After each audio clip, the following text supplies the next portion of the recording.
राफसियों पे इसके बाद हमारा ये भी बहुत बड़ा सवाल है कि ये बताओ कि बाग फदक आया किधर से था, वो कैसे आया था। ठीक है, गनीमत था, फ़ै था।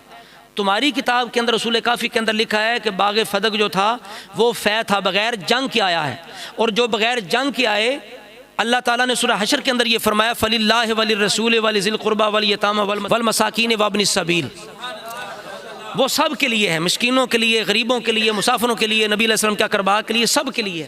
कुरान ये कहता है, तुम्हारी उसूल काफ़ी कहती है कि वो बग़ैर जंग के आया था। अब वो मिल्कियत बनता ही नहीं है, वो मिल्कियत बने ही नहीं बाग फदक। सबसे पहले ये बताओ आया किधर से, उसे पहले मिल्कियत बना के दिखाओ। गौर करें ना, पहले नबी अलैहि सल्लम की मिल्कियत बनाओ ना, साबित तो करो ना। कोई एक हदीस पेश करो, आयत पेश करो कि वो बाग फदक सिर्फ वाहिद मालिक रसूलुल्लाह थे, को पेश तो करो ना। पहले मालिक तो बनाओ, फिर विरासत बनेगी ना। अगर मिल्कियत नहीं, विरासत कैसे बनेगी? ये पहला सवाल है। फिर ये बताओ कि अबू बकर सिद्दीक़ रज़ियल्लाहु अन्हु सईदा पाक को नहीं दिया तो खुद खा गए, अपनी बेटियों को दे दिया, किसी और जगह उड़ा दिया, अय्याशी की। तुमसे तो गांधी अक्लमंद है, उसने कहा अपने वजीरों को, गांधी ने कहा ओ मेरे वजीरों, मैं तुझे किसी और की मिसाल नहीं दे सकता, कृष्ण रामचंद्र की नहीं, मैं तुम्हें मिसाल देता हूँ अबू बकर उमर की। मैं मजबूर हूँ अबू बकर उमर की मिसाल देता हूँ, जो इतने बड़े बादशाह थे लेकिन सादगी में वक़्त गुजार गए। बाग फदक किधर गया, अबू बकर सिद्दीक़ ने किधर किया? ये भी सवाल है तुम पे। कहाँ गया? तारीख़ बताती है, बताओ ना। ये भी तारीख़ बताती है कि अबू बकर सिद्दीक़ ने, मैं बताऊँगा अभी बुखारी शरीफ पढ़ के, अबू बकर सिद्दीक़ ने कसम उठा के फरमाया कि जिस तरह रसूलुल्लाह करते थे मैं उसी तरह करूँगा, मैं रसूलुल्लाह की सुन्नत को बदलूँगा। ये नहीं कहा कि हम कब्ज़ा कर लेंगे, हम खा जाएंगे, खबरदार निकल जाओ, नहीं, ये नहीं। एहतराम के साथ, बड़े अच्छे अलकाब के साथ, ए औरतों की सरदार, ए बेहतरीन बाप की बेहतरीन बेटी, बड़े एहतराम के साथ अबू बकर सिद्दीक़ ने इतना अदब एहतराम का लिहाज किया सईदा ज़हरा पाक का कि मैं तुम्हारे बाबा की सुन्नत को तब्दील नहीं कर सकता।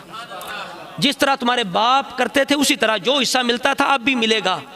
कम अज़ कम हमारी बुखारी नहीं, अपनी शरह इब्ने मीसम ही पढ़ के देख लो, उसके अंदर ये सारी इसी तरह तफसील मौजूद है। अबू बकर सिद्दीक़ ने यही कहा कि मैं उसी तरह करूँगा जिस तरह रसूलुल्लाह ने किया।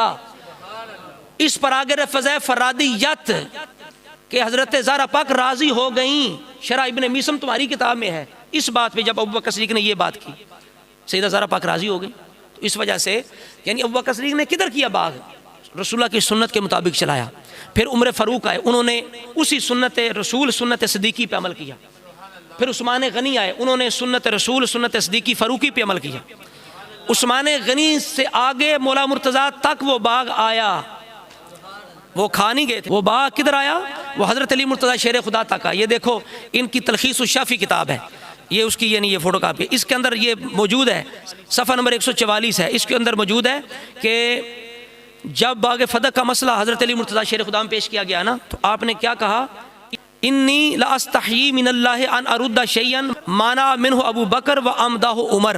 हज़रत अली मुर्तज़ा शेर खुदा से जब ये बात की गई फ़दक के बारे में, तो आपने अपने दौर के अंदर जब हज़रत अली मुर्तज़ा शेर खुदा के कब्ज़े में आया, जब आप हुक्मरान बने, खलीफा बने, तो फ़दक उस वक़्त भी मौजूद था। हज़रत अली के पास भी आया जिस तरह अबू बकर सिद्दीक़ के पास आया। जब बात की गई तो आपने क्या कहा कि मुझे अल्लाह से हया आती है, मैं उस फ़ैसले को तब्दील करूँ जो अबू बकर उमर ने किया है। अगर तुम्हारा ताल्लुक़ ना अली मुर्तज़ा शेर खुदा से, अपनी किताब पढ़ लेते तो पता चलता हज़रत अली अबू बकर उमर का कितना हया करते हैं। कहते हैं मुझे अल्लाह से हया आती है कि अबू बकर उमर का फ़ैसला, आज वो टीवी पे बैठ के बकवास कर रही थी जी बीबी ज़हरा पाक को हक़ नहीं मिला, तुझे क्या खबर कि अबू बकर की क्या शान है, उमर की क्या शान है। ये पूछनी है तो मौला अली शेर खुदा से पूछ, जिन्होंने पीछे नमाज़ें पढ़ी, जिन्होंने हाथ में हाथ दिया, समझ, उनसे पूछो कि अबू बकर सिद्दीक़ की क्या शान है। वो तो कहते हैं मुझे हयात है, अबू बकर उमर का फैसला तब्दील करता हूँ, हयात है। तुम बकते जा रहे हो, भोंकते जा रहे हो, बकते जा रहे हो, तुम्हारा और मज़हब ही कौन नहीं, तुम्हें बात ही कौन नहीं आती। फ़दक खा गए, फ़दक के चोर, फ़दक के चोर, फ़दक के चोर। तो इस वजह से हज़रत अली मुर्तज़ा शेर खुदा का कौन सा फ़ैसला है? जो अबू बकर उमर का फ़ैसला है। अब अगर ये इल्ज़ाम है कि अबू बकर सिद्दीक़ खा गए, अगर हक़ था ज़हरा पाक का, तो आप तो विसाल फरमा गई, बाद में किसका हक़ था? आपकी औलाद का। ये अकुल यकीन में आपने पढ़ा ना कि मेरे बेटों की ये मिल्कियत था, वो अबू कहाफ़ा यानी अबू कहाफ़ा का बेटा खा गया। ये इन्होंने जो वो कहानी बनाई हुई है। तो अली मुर्तज़ा पे ये फ़र्ज़ था ना, हुक्मरान थे ना, ताकत थी ना, अल्लाह के शेर भी थे, फ़र्ज़ था कि वो जो मज़लूम थे ना बकौल इनके, उनको वो फ़दक लुटा देते। लेकिन अली मुर्तज़ा ने नहीं लुटाया, फरमाया मुझे हया आती है। लेकिन इस कौम को हया, इसको हया नहीं आती, इसको हया नहीं आती। पता चला फिर अब जो इल्ज़ाम अबू बकर सिद्दीक पे है तुम्हारे बकौल वही इल्ज़ाम अली मुर्तज़ा शेर खुदा पे होना चाहिए। इसलिए अल्लाह के फजल से हम हैं आले सुन्नत व जमात जो हुजूर की आल का भी एहतराम करते हैं, हुजूर के असहाब का भी एहतराम करते हैं।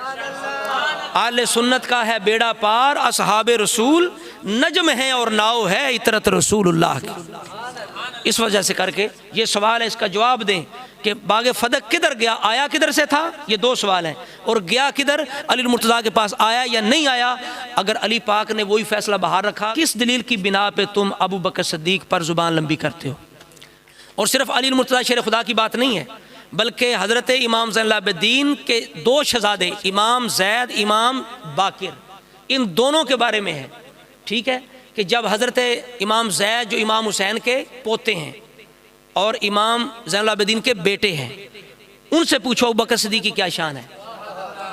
इमाम ज़ैद से जब कहा गया ना फदक के बारे में, उस वक़्त भी ये लोग भुंकने वाले मौजूद थे। तो इमाम ज़ैद आपने फरमाया खुदा की कसम अगर मुझे हुकूमत मिल जाए तो मैं भी वही फैसला करूँ, ला क़दई तो फ़ीहा बेक़दाए अबी बकर। अगर ये अली का बेटा है, ये इमाम हुसैन का पोता है, इमाम ज़ैनुल आबिदीन का बेटा है, इमाम बाकर का भाई है, इमाम जाफ़र सादिक का चचा है, उनका फैसला क्या। वो फरमाते हैं अगर मुझे हुकूमत मिले तो मैं वही फैसला करूं जो हमारे बुजुर्ग अबू बकर सिद्दीक कर गए। तुम्हारा क्या ताल्लुक है दीन के साथ, इस्लाम के साथ, अहले बैत के साथ। ये तो खुद घर वाले खुद गवाही दे रहे हैं, जिनकी नानी लगती हैं, जिनकी दादी लगती हैं, सईदा ज़हरा पाक, वो खुद ये कह रहे हैं कि वही फैसला हमारा है जो अबू बकर सिद्दीक का फैसला है। अली भी वही फरमाते हैं। इमाम बाकर से पूछा गया, ये शरा इब्न अबिल हदीद के अंदर ये रवायतें मौजूद हैं और किताबों के अंदर, इमाम बाकर से कहा गया क्या अबू बकर उमर ने आपके हक़ में कोई जुल्म किया है। तो इमाम बाकर ने बड़ी कसम उठा कर आपने फरमाया उस ज़ात की कसम है जिसने अपने बंदे पे कुरान नाज़िल किया ताकि सारी दुनिया को डराए, खुदा की कसम अबू बकर उमर ने हमारे हक़ में एक ज़र्रा बराबर भी जुल्म नहीं किया। ये फैसला अहले बैत का खुद फैसला ये है। अब इसके बाद तुम्हें हक ही नहीं पहुंचता कि तुम अबू बकर सिद्दीक के बारे में इस तरह की बात करो, जब खुद अहले बैत के घराने का ये फैसला है फदक के बारे में। तुम क्या लगते हो अहले बैत के, तुम्हारा क्या ताल्लुक अली मुर्तज़ा शेर खुदा।